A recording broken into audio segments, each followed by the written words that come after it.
I would recommend this book to just about anyone who has a human soul. Sometimes funny, sometimes sad. It is always interesting. Sometimes I was crying, and then I was asking, why am I crying? How two people from such different walks of life met each other despite the odds and formed this really unique relationship based on their strong sense of social justice.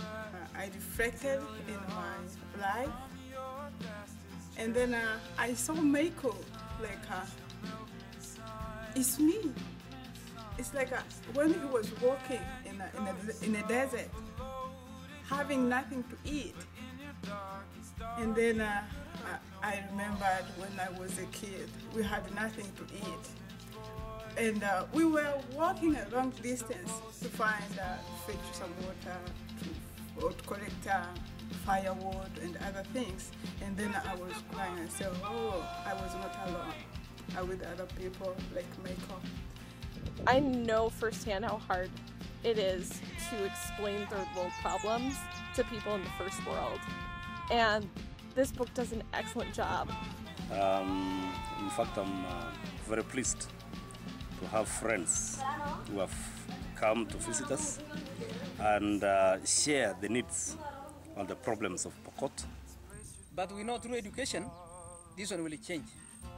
I think that we gain a better understanding of where Michael is coming from as he confronts American culture.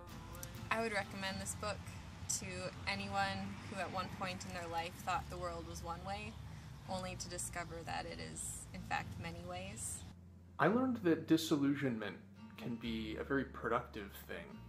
You know, if the person that's finding their beliefs to be kind of crashing up against the world, and I learned that the work of missions and bringing God's love to the world is a lot harder and messier, and it really takes everything. The problems, the difficulties of helping other people without, causing problems in the future. I learned that it's important to let your relationships change you. Exactly what it takes to make lasting change in places where they need it the most. Getting to know the community, working with the community, especially having a champion like Michael who is from that community. So that's why this culture sharing, the back and forth between Nathan and Michael in college are easily some of my favorite parts in the book. However, I do have to give you a warning. Learning about Nathan and Michael will change your lives, the way you look at things, and the way you order your priorities in life. 6 years ago, Michael and I started a school in Kenya for orphans of war called Daylight. Our first month we had $250 and 30 kids. Now we have 230 kids, with hundreds of children on the waiting list. So we wrote this book to get the word out. Please consider sponsoring this project so that we can get all those kids off the waiting list and into school.